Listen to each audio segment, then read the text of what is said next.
Olá, meus queridos, sejam mais uma vez muito bem-vindos ao Homeoplace. Hoje nós vamos dar continuidade à série que inauguramos nesse ano, além da que reinauguramos, que foi o estudo do Organon. Nós vamos retomar a série que iniciamos nesse ano, é realmente uma novidade nesse ano, a série Fundamentos em Homeopatia. Para quem não sabe exatamente do que se trata, nessa série nós vamos continuar, evidentemente, abordando a homeopatia, mas sob a luz da cotidianidade, ou seja, esse módulo ou essa série, como queira, vai se debruçar sobre a homeopatia, porém de uma maneira mais leve, acessível para o público leigo, ou seja, meus alunos que atendem sintam-se confortáveis para compartilhar essas videoaulas dessa série intitulada Fundamentos para seus clientes que corriqueiramente lhes aparecem com algumas dúvidas que elas se repetem, pessoal, tendem a se repetir, levando em consideração que a homeopatia ainda é alvo de certo obscurantismo, poucas pessoas são capazes de explicar, inclusive até homeopatas veteranos às vezes se flagram com certas dificuldades para explicar ao público leigo, pessoas que não têm qualquer domínio dessa divina arte de curar, acerca do modus operandi dela, ou seja, por que devo eleger a homeopatia como a minha terapia e não outras, já que nesse rol, nessa ampla gama de alternativas, de terapias alternativas, há várias opções eficazes para diversos propósitos. Então, por que eu devo abrir mão de tantas cartas na manga e abraçar a homeopatia como a minha terapia? Então, essa série, ela, na medida em que ela lança luz sobre como a homeopatia funciona, quais são os fundamentos por trás dela, mas num linguajar mais leve, são vídeos que seriam mais compartilháveis, por assim dizer. E hoje, tanto é fato, pessoal, que o assunto que está respaldando essa videoaula em questão, o que inspirou o roteiro dessa aula foi uma dúvida trazida por uma paciente minha, uma pessoa que eu acompanho. Ela fez uma pergunta muito interessante e que, inclusive, é uma dúvida que é corriqueira no meio dos próprios alunos de homeopatia. Tem muitas pessoas que ainda não sabem explicar qual é o trunfo das doses imponderáveis, ou seja, qual a diferença, Letícia, entre uma determinada substância na sua versão dinamizada, na sua versão homeopatizada, como queira, qual a diferença em termos terapêuticos entre a substância, determinada substância que seja nesse formato e em doses ponderáveis? Vamos pegar um exemplo que é acessível para a maioria. Letícia, qual será a diferença entre tomar um chá de camomila e receber a versão homeopatizada da camomila? No caso dessa minha cliente em questão, pessoal, ela estava abordando o iodo.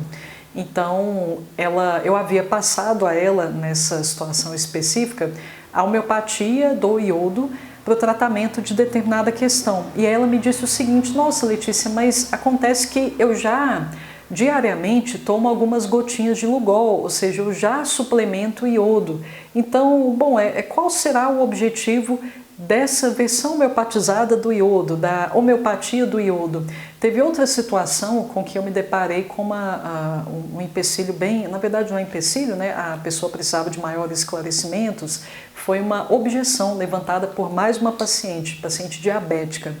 E aí eu havia indicado, além do simílimo, a versão homeopatizada da insulina 12CH. E aí ela, como não entendia na época, em profundidade, como a homeopatia funciona, o modus operandi dela, exatamente o que esperar de uma dose imponderável, ou seja, de uma dose homeopatizada, versão homeopatizada de determinada substância, como ela ainda não era entendida no assunto.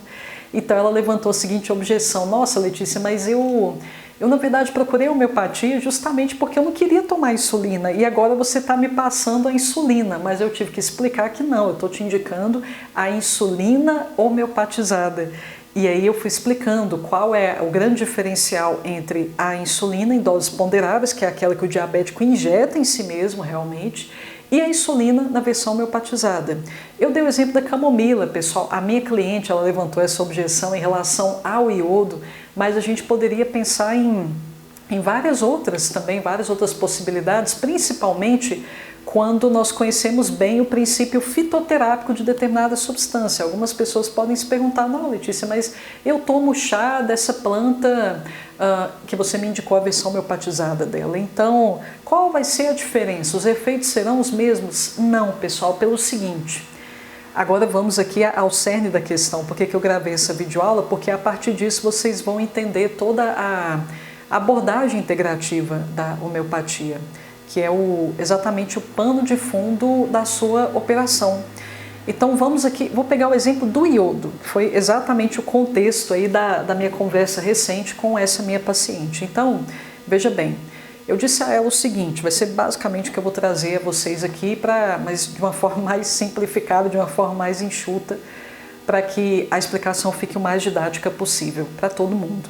Então, no caso dessa cliente, pessoal, qual foi a dúvida dela? Se era exatamente o mesmo princípio. Se a dose ponderável, ou seja, se a versão suplemento do iodo desempenharia exatamente a mesma função da versão homeopatizada. Então, é importante que a gente estabeleça esse panorama comparativo. O que esperar de doses ponderáveis de uma substância e doses imponderáveis? Não apenas imponderáveis, mas doses homeopatizadas de determinada substância. Pessoal, quando eu recebo um determinado suplemento, quando eu recebo alguma substância, eu faço uso de alguma substância e eu posso quantificá-la em miligramas ou gramas que seja, ou eu estou trabalhando com ela ali em doses rastreáveis, ou seja, se eu mando para um determinado analista ali, ele vai identificar, não, tem iodo aqui, uma quantidade pequenininha, mas tem iodo aqui, tem, nem que seja traços de iodo. Então, existe a contraparte material aqui, eu posso quantificá-la. Quando a gente trabalha com substâncias nesse estado, pessoal, nós geralmente teremos uma atuação muito mais restrita daquela substância. Ou seja, nós podemos catalogar um conjunto de resultados terapêuticos que vamos coletar após o uso daquela substância, eles não mudam, é sempre aquilo que a gente pode esperar. Aquelas ações específicas, um número muito limitado, para ser mais específica, de ações particulares do uso daquele suplemento, daquela erva, daquela substância, independentemente do que a gente estiver abordando aqui.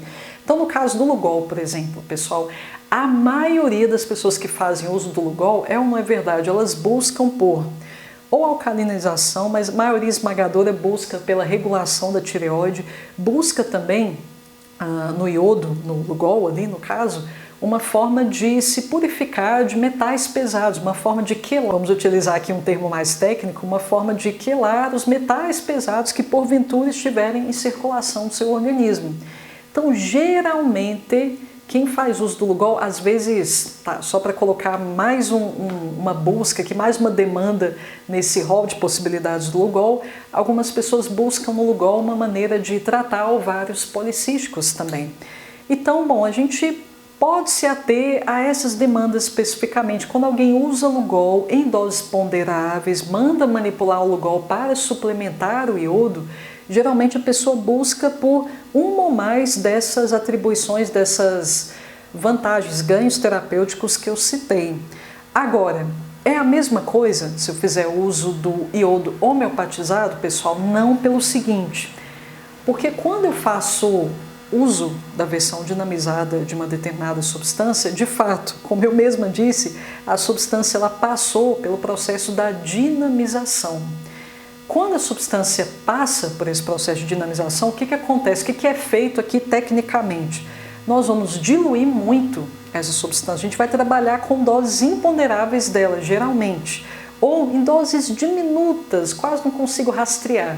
Então, a quantidade ínfima do Lugol, no caso do iodo, vou trabalhar com doses ínfimas do iodo e mais, além disso, eu ainda vou succionar. Na verdade, tanto eu posso lançar mão do processo de sucção, em termos mais técnicos ainda, pessoal, isso aqui seria feito por uma máquina que, de fato, ela vai agitar, é como se tivesse um braço mecânico ali que vai agitar essa mistura, aquela fração ínfima daquela substância do iodo, no caso aqui do nosso exemplo, diluída em álcool ou em outro veículo que pode ser, por exemplo, a glicerina.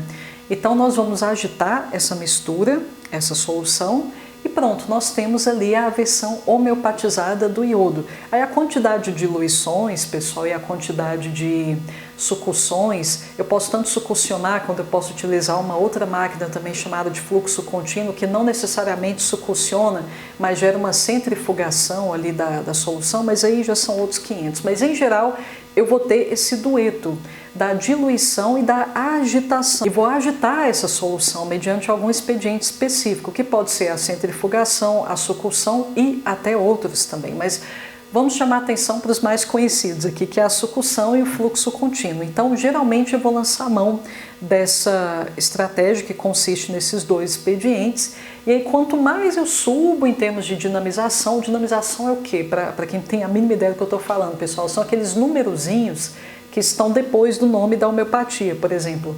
Arnica Montana 6CH. Esse 6CH é a dinamização com que estamos trabalhando. Não é potência, como algumas pessoas costumam dizer.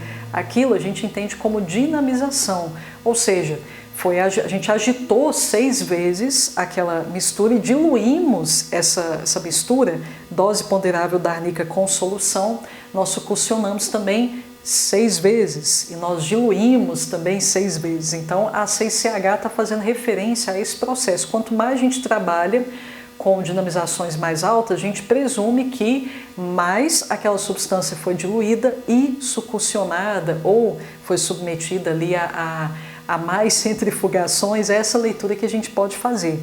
Quando a gente tem essa junção, a sucção, centrifugação, como queira, e a diluição, nós temos uma dinamização.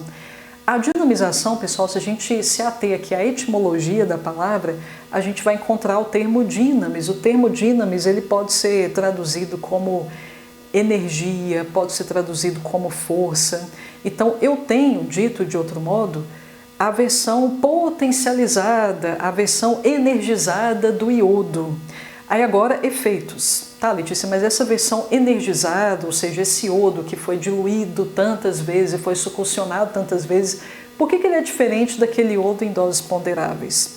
Porque, veja, nós não apenas devemos esperar desse iodo homeopatizado que ele cure um ovário policístico ou que ele quebre metais pesados do nosso organismo, remova metais pesados do nosso organismo. Nós não devemos esperar apenas um efeito sobre a nossa tireoide, mas outros também, que em doses ponderáveis nós não vamos auferir, pessoal. Ou seja, quando nós estamos lidando com a versão homeopatizada de uma substância, à medida em que a gente recebe aquele medicamento na sua versão homeopatizada, nós vamos mobilizar toda a nossa integralidade. Ou seja, um medicamento dinamizado, ele afetará a nossa instância física, ou seja, posso perceber todos aqueles ganhos físicos que eu estava buscando na versão homeopatizada, a versão não homeopatizada, em doses ponderáveis, o Lugol ali enquanto suplemento.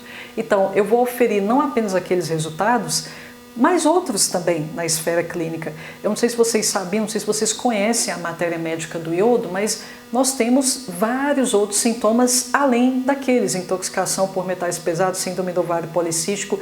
Nós temos também, vemos na versão homeopatizada do iodo, um horizonte promissor de cura, não apenas do hipotiroidismo, mas também do hipertiroidismo.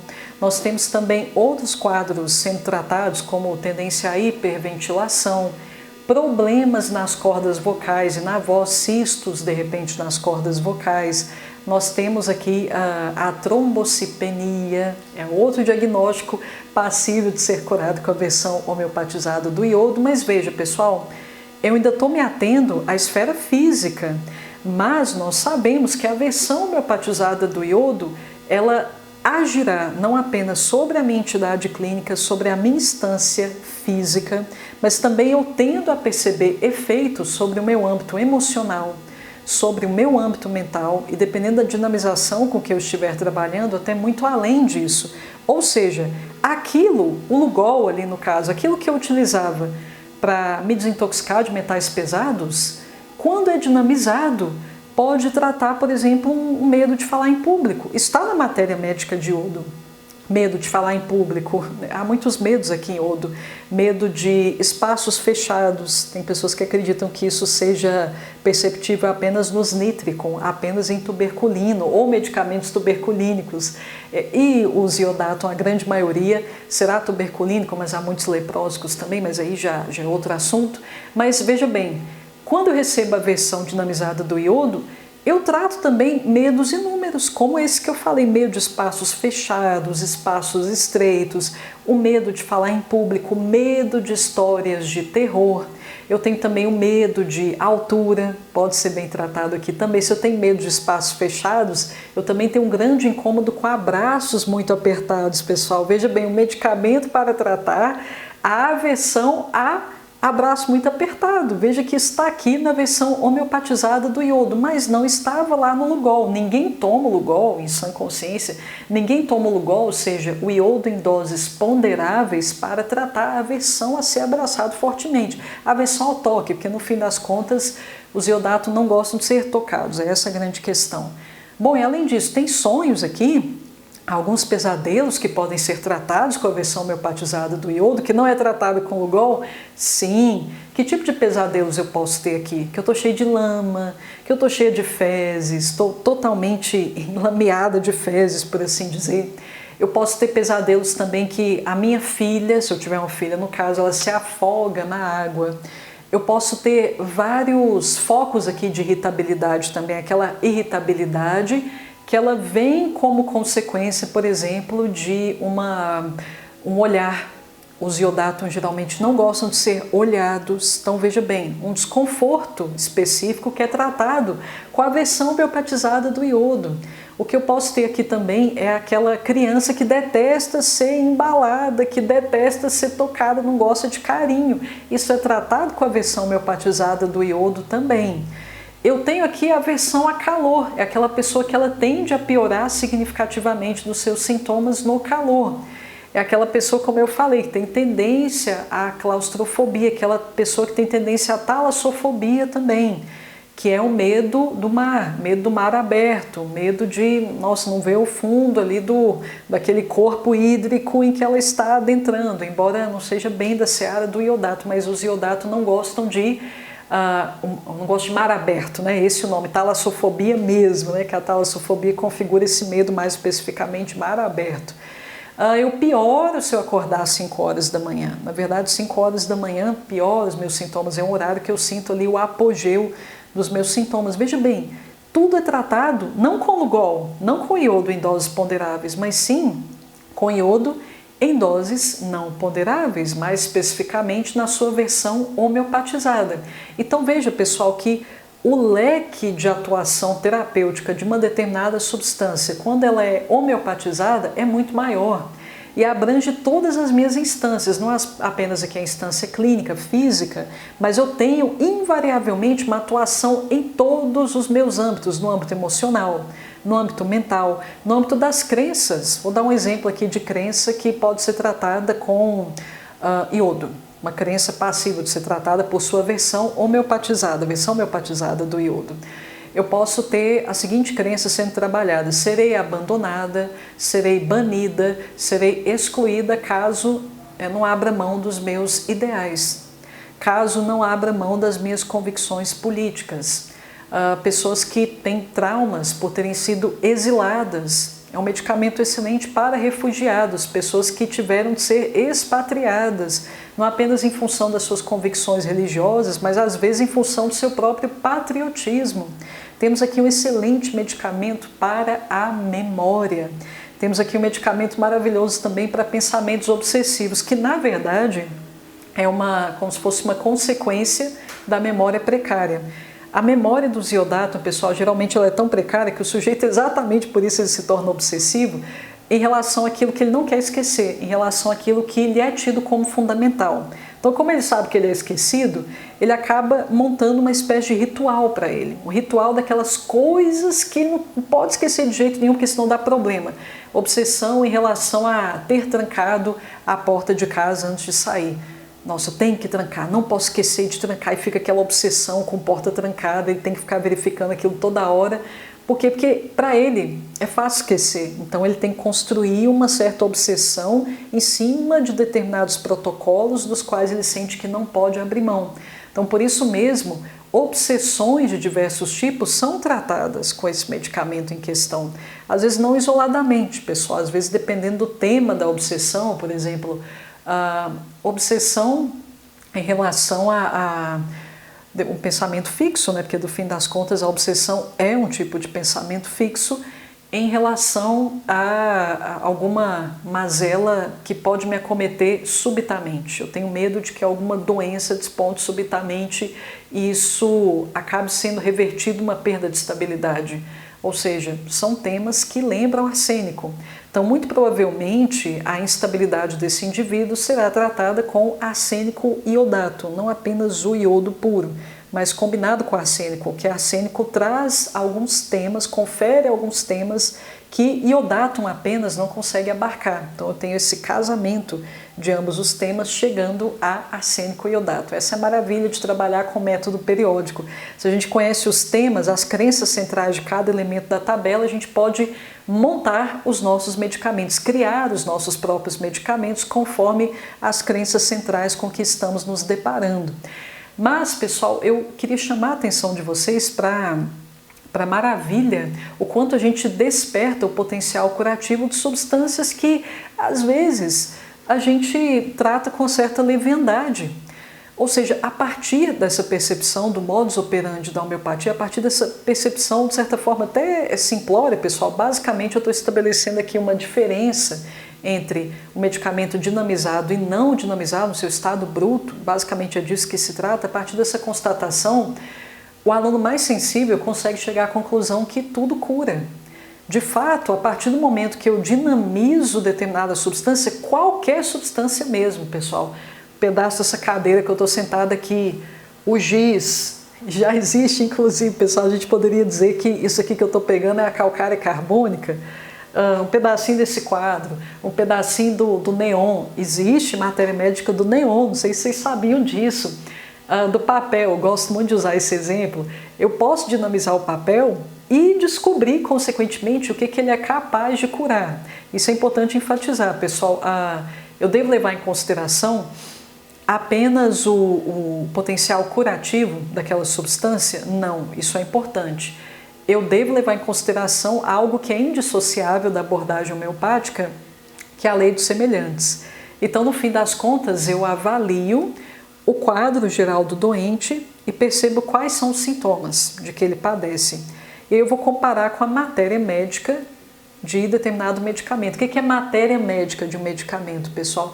É justamente aquela gama de sintomas que aquela substância em doses homeopatizadas é capaz de curar. Eu comparo com o que eu estou observando no doente. Então, veja que há um princípio de ressonância que deve ser obedecido. Ou seja, eu não busco um determinado medicamento com base nos ganhos que ele gerou em determinada pessoa. Porque se ele trouxe ganhos para determinada pessoa, foi por quê exatamente? Porque aquela pessoa tinha similitude com o medicamento. Então, esse princípio de semelhança ele deve ser obedecido. Dito de outro modo, não tem essa, pessoal, de esse medicamento é maravilhoso para isso, esse aqui é maravilhoso para aquilo, esse aqui faz milagres para essa e essa questão. Sim, criatura, mas você tiver similitude com ele.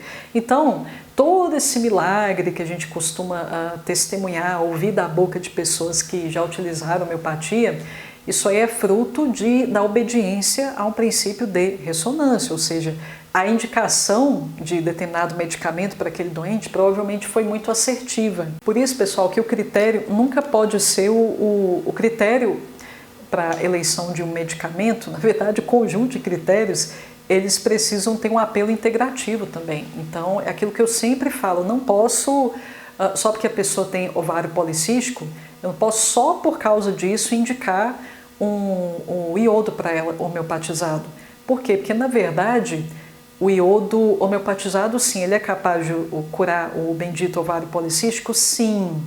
Mas desde que essa mulher ela tem ressonância com o quadro de iodo como um todo, com o padrão emocional de iodo homeopatizado, com o padrão mental, com o padrão de crenças, aí sim, dado esse princípio de ressonância que foi obedecido, essa doente será curada do seu ovário policístico. Então, aquilo que eu sempre falo, pessoal, não vou ser incoerente aqui, encorajar vocês a se embasarem em diagnósticos, como eu venho aí puxando a orelha de vocês esse tempo todo. Eu não vou encorajá-los a se guiar por diagnósticos para a eleição de determinado medicamento. Isso se chama alopatização, leia-se deturpação, corrupção do princípio homeopático. Então, não é a isso que eu estou encorajando vocês. E aí, pessoal, vale a pena chamar atenção também para o porquê das doses homeopáticas elas serem tão curativas, elas desempenharem o papel de cura tão amplo, eu não gosto muito desse termo, né, mas didaticamente ele vem bem a calhar aqui, desempenha esse papel de cura tão holística, integrativa, né, como eu venho dizendo, pelo seguinte, porque quando a gente recebe a versão em doses ponderáveis de alguma substância, por exemplo, eu faço uso de determinado chá. Ah, Letícia, esse chá, ele me curou. Sim, aí a gente precisa avaliar se de fato a cura ela foi auferida, pessoal, porque as doses ponderáveis de algumas substâncias, se eu estou trabalhando com chá, nós temos ali doses que eu posso quantificar. Eu tenho realmente a planta ali na versão de chá, eu posso quantificar quanto da planta ali existe naquela infusão. Então, o que eu tenho ali, eu posso auferir nesse tipo de situação, quando eu faço uso das doses ponderáveis de algo, seja lá o que for, chá, ou até, de repente, a gente está falando de um sal, Letícia, o cloreto de sódio que seja, né? Eu estou me curando de determinada mazela, ou me curei de determinada mazela porque eu usei o sal de cozinha. Na verdade, o que a homeopatia nos ensina, pessoal, é que o desaparecimento de um sintoma, isso é importante enfatizar, o desaparecimento de um sintoma não necessariamente significa que eu estou curado. Porque quando as pessoas batem muito nessa tecla, mas aquilo que estava incomodando a pessoa desapareceu. Elas geralmente levam muito em consideração, às vezes única e exclusivamente em consideração, o desconforto físico que a pessoa estava sentindo. Só que a homeopatia ela não se contenta com isso. A homeopatia ela leva em consideração como é que... Sim, o sintoma físico desapareceu, tá, beleza, mas aí como é que a pessoa ficou nas outras instâncias? Como é que ela está emocionalmente, psicologicamente falando, mentalmente, né? Psicologicamente falando, abarca tudo isso, o psiquismo do doente. Então, como é que o doente ficou depois do desaparecimento desse sintoma nos outros níveis?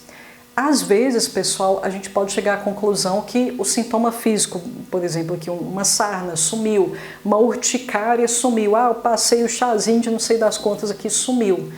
Tá, beleza, mas e nos outros cenários? Como é que a pessoa ficou nas outras instâncias? Ela ficou, de repente, desenvolveu uma ansiedade que ela não tinha. De repente ela desenvolveu uma paranoia que ela não tinha. De repente ela desenvolveu uma candidíase que ela não tinha. De repente ela começou a desenvolver uma palpitação que ela não tinha. Na homeopatia isso tem um nome, isso chama supressão. A supressão ela consiste na interiorização de determinada mazela. Quando a gente está lidando com substâncias em doses ponderáveis, a gente aumenta a probabilidade da geração desse tipo de fenômeno, pessoal. Ele pode ser causado, inclusive, com a própria homeopatia, quando nós não utilizamos critérios integrativos para a eleição de determinado medicamento. É esse o risco que a gente corre quando nós alopatizamos a homeopatia, ou seja, a gente elege um medicamento com base num sintoma, geralmente físico apenas. A pessoa tem sarna, indica psorino, tem sarna, sulfo. A gente é muito categórico, não coleta maiores informações, sequer uma acerca do psiquismo daquele doente. Então a gente corre o risco de simplesmente deslocar o sintoma de um lugar para outro. E às vezes no local onde ele faz mais estrago ainda, que é justamente no seu psiquismo. Então, nota seja feita para isso. Quando a gente trabalha com doses ponderáveis, a gente aumenta essa probabilidade, isso está inclusive no próprio Organon, que é tida como a bíblia do homeopata. Então, essa é a desvantagem de trabalhar com suplementos, chás, de uma maneira geral. Na fitoterapia eu vejo demais isso aqui acontecer, pessoal. Eu não estou crucificando a fitoterapia, pelo amor de Deus, não é esse o ponto, pessoal. Só estou dizendo que, comparativamente, se a gente for comparar aqui a probabilidade da coisa desandar, trazer o resultado indesejável, na fito, levando em consideração o aumento das chances de supressão, nós temos que tem um pouco mais de cautela, por assim dizer. Só esse o ponto. Mais cuidado, levar em consideração outros elementos ali na anamnese do paciente. É todo um cuidado, um zelo maior em relação à individualidade daquele que sofre, pessoal. Se a gente preza o máximo possível por uma abordagem pessoal, uma abordagem individual, a gente diminui muito os riscos desse tipo de fenômeno. Mas, bom, isso é mais provável que isso ocorra, pessoal, em substância em doses ponderáveis. É o chá, o suplemento, o mineral em doses ponderáveis. A gente aumenta a chance de perceber esse tipo de ocorrência nesse caso. Outra coisa que a gente percebe, pessoal, isso aqui, a pessoa mais sensível, ela nota isso. Isso é muito comum no caso de medicamentos alopáticos. Isso aqui é onde mais ocorre, pessoal, que é o efeito rebote. O efeito rebote é interessante, pessoal, que isso aqui é essa bipolaridade, essa alternância de resultados. Você está esperando uma coisa, depois você tem diametralmente a versão oposta daquilo ali. Isso aqui ocorre muito no reino material, quando eu estou trabalhando com substâncias em doses que eu consigo quantificar, doses ponderáveis. Então isso é muito perceptível na alopatia. Eu tomo um determinado remédio e eu sou passível, sou mais suscetível aos efeitos colaterais. Efeito colateral é aquilo que eu falei, pessoal, não é uma coisa que pode ser que aconteça ou não. Eu já falei isso várias vezes. Efeito colateral, pessoal, é tudo aquilo que... Bom, não é do meu interesse, eu estou tomando um determinado remédio para passar a dor, não é para ter cegueira, não é para ter demência, não é para ter falta de ar, mas está lá os efeitos colaterais, tudo aquilo. Ou seja, você corre o risco de desenvolver aqueles sintomas, aquilo está acontecendo com você também, você está sendo, a sua homeostase, ela está sendo perturbada no sentido de aumentar a chance de você ter todos aqueles efeitos colaterais. Agora, se você vai desenvolver ou não, aí são outros 500, depende da sua predisposição, depende da fragilidade do seu organismo, mas que o seu sistema está sendo lesionado de maneira a aumentar a propensão a você desenvolver aqueles efeitos colaterais, isso está acontecendo, pessoal. Dito de outro modo, você tem, quando você toma um remédio alopático, você tem um efeito principal, é o seu interesse, né? Você tomou o analgésico com o intuito de cessar a sua dor, mas todo aquele bônus ali dos efeitos colaterais você está oferindo também. Você pode não demonstrar, você pode não ser tão sensível assim no sentido de desenvolvê-los, mas a água está batendo ali, a água mole, pedra dura, tanto bate até que fura. A água, ela está batendo nessa rocha, que é o seu organismo, que é a sua compleição, é a sua constituição. Você está recebendo. Daqui a pouco pode ser que rache, se você faz uso crônico daquele remédio. Então é essa dinâmica, pessoal, mas acontece que isso acontece com outras substâncias também, como é o caso do tabaco. Nossa, eu tenho que dar esse exemplo, pessoal, que é até a título de conscientização, a bendita marihuana, cannabis. Quem faz uso crônico, veja bem, primeiramente, né, qual que é a demanda da maioria? Letícia, eu quero relaxar, eu quero desestressar, eu quero distensionar, eu quero ter um momento para a imaginação fluir. Geralmente é essa demanda, a pessoa quer aliviar a carga de tensão dela. Mas eu tenho certeza, pessoal, vocês que acompanham pessoas aí há mais tempo, usuários crônicos, o que acontece? Fatalmente o raciocínio fica bom? Não, fica uma porcaria. O que é mais prejudicado com o uso crônico dessa bendita é a cognição. A pessoa começa a ter dificuldade justamente no âmbito criativo e imaginativo, que é o que ela buscava no fim das contas. Geralmente as pessoas têm um intuito de aumentar um pouco a sua atividade imaginativa, mas com o passar do tempo, há um rebote ali, a pessoa perde aquilo, ela vai se tornando cada vez mais, desculpa pessoal, mais lenta nesse aspecto, a pessoa começa a cair em termos de produtividade, um raciocínio lógico básico, ela começa a ter um pouco de dificuldade, aí começa a ter debilidade da memória. Pasmem, para quem precisa de mais incentivo, adivinha qual é uma das grandes doenças que eu quero dizer, pessoal, é que são tidas como um desafio para a medicina convencional. Uma dessas doenças aí, hardcore, que a versão homeopatizada da cannabis pode curar, Alzheimer. Ou seja, se a versão homeopatizada de determinada substância cura esse negócio, é porque em doses ponderáveis você corre o risco de desenvolver esse negócio, criatura de Deus. Para de usar isso. Ah, Letícia, mas é terapêutico. Tá, criatura, mas você é médico. Você está sendo acompanhado por um médico? Essa é a questão, esse argumento aí, pelo amor de Deus. Quem levanta esse tipo de objeção, que nem é uma objeção tão sensata assim, geralmente está buscando uma desculpa para continuar usando a coisa sem culpa. Não passo a mão na cabeça de quem usa. Por quê? Porque eu já conheço o efeito rebote disso. Paranoia. dificuldade com a memória, dificuldade cognitiva, que é o principal efeito colateral, efeito rebote permanente. Esse rebote, a partir do momento que você se torna usuário crônico, aumenta-se a probabilidade dele se manter ali com você, criatura. E só homeopatia para te livrar dessas sequelas, dos maus efeitos dessa bendita. Agora, a grande questão é, você nunca sabe a partir de que momento o efeito rebote ele vai se tornar permanente. Tem algumas pessoas, pessoal, talvez vocês conheçam casos assim, usa uma vez e fica despirocado, fica doidão, desenvolve paranoia severa. A pessoa ela entra num estado de crise psicótica, ela entra no estado ali que ela tem que ser encaminhada para o hospital psiquiátrico para ser internada depois de um trago. Então a questão é, a gente nunca sabe exatamente a partir de que momento o rebote se assenta. Mas aí veja bem, eu chamo a atenção de vocês para o seguinte, o cigarro ali, eu estou trabalhando com a bendita em doses ponderáveis. Tá ali, a folhinha, enroladinha e tal, você vai fumar o negócio. Você, num primeiro momento, a gente chama isso na homeopatia de ação primária.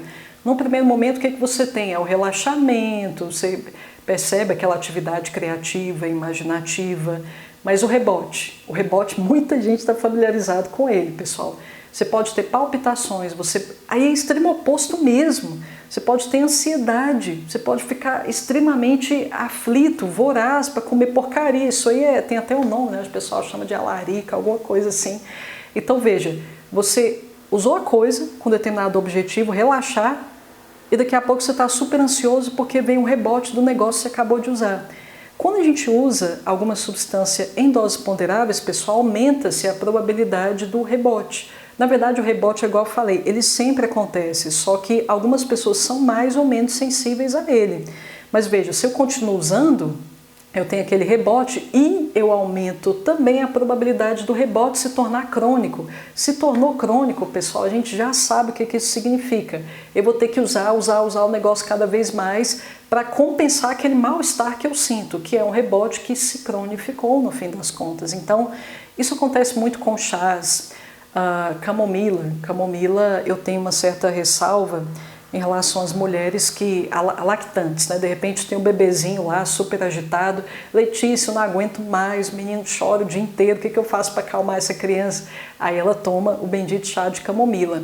Piora muitas vezes a situação da criança, exatamente por essa dinâmica que eu estou descrevendo a vocês. Eu estou trabalhando com doses ponderáveis da camomila, então o que acontece? Eu aumento a probabilidade ali de perceber um retrocesso naquele aspecto que eu viso tratar, aquele ganho, na verdade, que eu gostaria que o meu filho tivesse, que é o relaxamento, ficar mais tranquilinho, dormir mais. A criança pode ficar mais agitada. Às vezes a gente tem aquele ganho no primeiro momento, que é a ação primária da substância em doses ponderáveis, ou seja, meu filho aparentemente ele está mais de boa, mas daqui a pouco vira o demo. Chora pra cá, hipersensível a tudo, não suporta o mínimo de repreensão, uma dorzinha que seja um drama danado, e a criança começa a ter traços ali de autoritarismo, insubordinação danada, e como eu falei, não aguenta um comando, é zero obediência. Enfim, o que eu tenho ali? Possivelmente uma cronificação do rebote.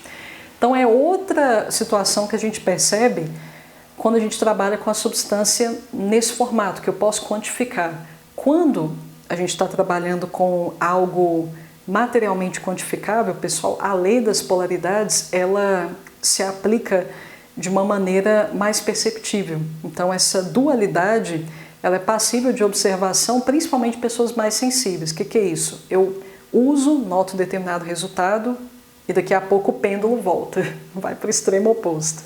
Na homeopatia a gente não tem isso, pessoal. Se você obedece o princípio da similitude ao mais alto nível, ou seja, você busca pelo cerne do sofrimento do doente, e aí você busca por uma homeopatia que é compatível ao cerne do adoecimento daquele doente, o padrão, o núcleo do padrão mórbido dele, você só tem uma resposta, que é a reatividade. E a reatividade, pessoal, veja bem, é a reatividade que já estava em andamento no seu sistema. Tudo que a homeopatia faz é dar um empurrão à sua reatividade. Já tinha ali a coisa em andamento, só que não era o suficiente. Tanto é fato que, criatura, é por isso que você procurou ajuda, porque você está doente, ou seja, o que a doença representa, pessoal? É o seu sistema tentando lutar contra aquela agressão, só que ele não está dando conta. Tanto é fato que você buscou tratamento. Então, o que a homeopatia ela gera? Nesse caso concreto, só vai dar um empurrãozinho à sua reatividade que já está ali, se estrupiando ali para dar conta do recado. A gente só auxilia para que de fato ela sobrepuje a doença. Mas veja, a gente vai utilizar algo que já estava em andamento nos padrões em que já estava em andamento, ou seja, a gente não vai incutir nada novo. Nós não vamos adulterar o seu sistema, nós vamos obedecer ao ritmo dele, ao ritmo ideal pelo menos. Então, basicamente se trata disso, uma ressonância perfeita. Veja bem, para quem não entende exatamente como funciona, pessoal, de novo, eu já trouxe essa explicação algumas vezes. A comorbidade, ela tem um determinado padrão, pessoal. Esse padrão, ele pode ser conhecido a partir da anamnese. A anamnese homeopática, vocês percebem que ela, nossa, está bem fininho ali o traçado. Deixa eu deixar um pouquinho mais forte, que obviamente, né, minha vista já não ajuda, mas é porque realmente está muito imperceptível ali, está bem fininho. Então, veja bem, pessoal, através de uma anamnese bem feita, a gente identifica qual é o seu padrão mórbido, tudo que o compõe. Então, é por isso que a anamnese homeopática ela é muito detalhada. A gente pergunta sobre sonhos, medos, quais são as suas expectativas, o que te incomoda no seu cotidiano. Então, é uma anamnese bem atípica, bem diferenciada pela profundidade, profusão de detalhes que o homeopata visa extrair do paciente. Por quê? Porque a gente quer conhecer qual é o seu... A gente quer ter um retrato mais fidedigno possível do seu padrão mórbido. Aí, veja bem, nós temos esse padrão e já há uma reatividade ali. O seu corpo ele já está tentando, já está pelejando para reagir, para conseguir sobrepujar esse padrão aqui. Ele não está conseguindo, por isso você está doente. Ou seja, a doença, pessoal, ela já é um sinal de que você está vivo, é um sinal de que você tem uma ameaça ali e o seu corpo está tentando dar conta do recado. Agora, bom, beleza, eu fiz tanta questão assim, Letícia, de detectar o padrão do doente. Para quê exatamente? É porque você vai encontrar um medicamento que tenha produzido em pessoas sadias um padrão bem parecido. E aí pronto, você vai receber aquela substância em doses homeopatizadas que tenham exatamente esse retrato. E aí se você tiver indicado vou utilizar um termo aqui que não é o mais adequado igual eu disse, mas se você tiver indicado um medicamento na potência superior à doença, aí sim nós teremos a cura. Ou seja, pessoal, nunca desistam de um determinado medicamento que... Isso aqui, Kent já falou isso também. Eu fiquei muito feliz quando ele disse isso, porque isso traz um certo alento para a gente, que às vezes trabalha duro no caso, a gente comemora, nossa, achei o medicamento, aí dá para o doente não sente nada, né? Nesses casos, pessoal, calma, não pense em abortar a ideia completamente do medicamento, porque ele pode ser o adequado, só que o que aconteceu? Você não indicou uma potência que tenha sobrepujado o padrão da doença original, no caso. Então veja, às vezes a questão, se você indicasse algo um pouquinho além do que você indicou, já seria o suficiente para você gerar um padrão superior ao da doença. Tá, Letícia, mas aí a pessoa vai ficar mais doente ainda? Não, criatura, o que você vai fazer? Se você tem agora uma força mórbida artificial, porque veja, eu não estou provocando uma doença natural, estou gerando um processo artificial. Então veja bem, se eu gero esse fenômeno, eu convido a minha reatividade a exacerbar a sua expressão ao ponto de tentar vencer agora esse novo padrão mórbido que eu incuti no meu sistema através do medicamento homeopático. Pronto, eu estimulei a minha reatividade de forma que sobrepujou a doença original, a doença que eu tinha mesmo de fato. Pronto, estou curada. Então, às vezes, quando a gente indica determinado medicamento, não percebe resultado, mas ele tem certeza que é o adequado, experimente alterar a dinamização, pessoal. Às vezes é questão só disso. de alterar a dinamização para que a gente tenha finalmente um estímulo aqui da reatividade para sobrepujar o padrão mórbido original. Pronto, é assim que a homeopatia funciona. Eu já falei várias vezes sobre isso, mas eu senti necessidade, levando em consideração o quanto eu tenho sido demandada no aspecto conscientização. No meu Instagram, vem muitas pessoas que não têm qualquer noção de como a homeopatia funciona, que buscam por atendimento, mas se interessam muito por esse viés integrativo da homeopatia, mas têm a mínima ideia de por que a coisa funciona tão bem. Então agora vocês têm finalmente essa noção e têm também, ainda por cima, um discernimento acerca do que esperar de uma dose ponderável e da dose homeopatizada. A mesma substância, por exemplo, o magnésio homeopatizado. O magnésio homeopatizado vai tratar dores do mesmo jeito que o suplemento? Sim, com certeza, mas ele vai além disso. Você pode esperar a superação de espasmos, você pode esperar aí a superação de desordens intestinais, você pode esperar também a superação de determinadas crenças limitadoras ligadas à briga. O sujeito que precisa de magnésio na versão homeopatizada tem questões muito conflituosas envolvendo litígios de uma maneira geral. São pessoas que têm verdadeiro pavor de brigas, não conseguem se posicionar em conflitos. Então veja, se você toma um suplemento, você não trabalha um negócio desse, só se você toma a versão homeopatizada. E isso é muito interessante, pessoal. Graças a Deus que a homeopatia existe para despertar o potencial de cura de tudo que está à nossa volta. Tudo cura, é essa a questão. Porque, inclusive, a gente pode aproveitar substâncias que em doses ponderáveis são até perigosas, como é o caso de venenos. Bom, quem em sã consciência vai encapsular um veneno de uma cobra e vai tomar um negócio? Porque eu tenho determinado problema circulatório, eu soube que os venenos curam as questões circulatórias. Eu tenho uma formação de trombo aqui, tendência a trombose, vou tomar o veneno aqui da cascavel em doses ponderáveis encapsuladas. Você vai morrer, criatura. Por quê? Porque na verdade você precisa da versão homeopatizada do veneno. Aí sim, você aufere as propriedades curativas do veneno, não apenas na instância física, igual eu falei, desde que você tenha compatibilidade com o padrão mórbido daquela substância homeopatizada. Lembre-se do princípio da similitude que eu falei. Só que além disso, veja bem, nós vamos além. Nós vamos tratar padrões psicológicos que estão por trás, são contemplados também pela versão homeopatizada do veneno. Então tudo isso está dentro do pacote da versão homeopatizada daquela substância. O veneno e tantos outros, pessoal. Estou falando aí do veneno de cascavel, mas a gente tem a versão homeopatizada dos leites de alguns animais que a gente não pode nem chegar perto, a menos que a gente seja muito louco, né? Ou a menos que a gente trabalhe com isso, como é o caso de onça, como é o caso de leão. Temos outros venenos também homeopatizados, plantas também, que a gente pode nem tocar nelas, muitas vezes em doses ponderáveis, que a gente corre risco de ser envenenado. Enfim, alguns metais também, é o caso de arsênico. O arsênico a gente tem que ter um cuidado a mais com ele quando a gente está manuseando em doses ponderáveis, ou seja, a gente só vai extrair o que presta das substâncias que nos cercam, inclusive aquelas que, igual eu falei, em doses quantificáveis, elas podem nos conferir algum perigo. Então essa é a grande vantagem de trabalhar com a homeopatia. Nós temos todas as nossas instâncias sendo harmonizadas. A instância clínica, física, também a instância emocional, a instância mental e muito além disso. A própria instância do inconsciente, com todas as crenças e condicionamentos que estão ancorados ali. Também temos um trabalho significativo a nível de expansão de consciência. Eu queria ter utilizado o termo espiritual, mas tem alguma ressalva de empregá-lo, pessoal. Mas em última instância, a gente pode dizer que, ou em primeira, como queira, a homeopatia cura exatamente por nos conectar a essa fonte universal de que somos imagem e semelhança. Eu tenho um curso que trata de um método específico de emprego de medicamentos homeopáticos chamado Homeopatia Inspiradora.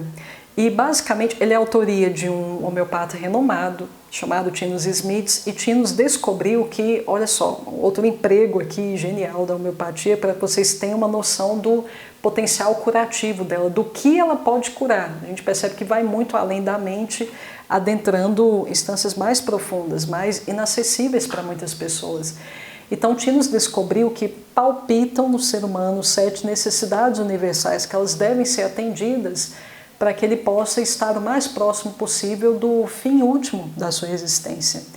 Então, Tinos reconheceu que palpitam no ser humano a necessidade de autoconfiança, autoestima, sentido de instalação na realidade, como queira, encarnação. Nós temos também uma necessidade de proteção, uma necessidade de libertação do ciclo vítima-carrasco, vítima-algoz.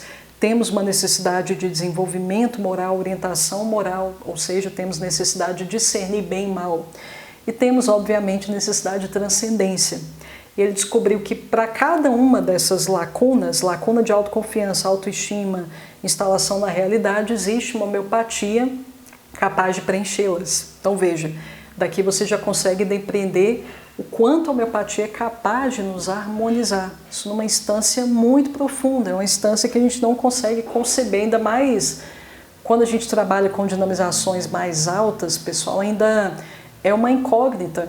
Até que ponto nós somos mobilizados, acessados por dinamizações muito mais altas em relação àquelas com que estamos acostumados a lidar no nosso cotidiano clínico. É o caso de 500 mil, 1000, né? Na verdade já é demais para algumas pessoas. Imagina 100 mil, 200 mil, gente doida igual eu, né? Anda por esses territórios, 500 mil, 1 milhão. Então, sinceramente, pessoal, é só quando a gente desbrava esses territórios das dinamizações mais altas é que a gente tem uma compreensão do que de fato a homeopatia é capaz de curar, até que ponto ela é capaz de nos estabilizar. Então eu espero que esse vídeo tenha atendido a esse propósito de ajudar vocês a entender melhor ainda, mais a fundo, o modus operandi da homeopatia. E como eu disse, sinta-se à vontade para compartilhar os vídeos dessa série Fundamentos, pessoal, com todo mundo que vocês percebem que precisam de um esclarecimento, uma conscientização maior acerca do porquê que a homeopatia cura, qual é a diferença da abordagem dela, de tantas outras que se propõem também a uma estratégia integrativa, por assim dizer. Então, sintam-se confortáveis para que vocês compartilhem com quem vocês acharem que devem e aguardo vocês na próxima aula. Vamos voltar ao estudo de nosso querido e amado Organon. Forte abraço a todos e até a próxima.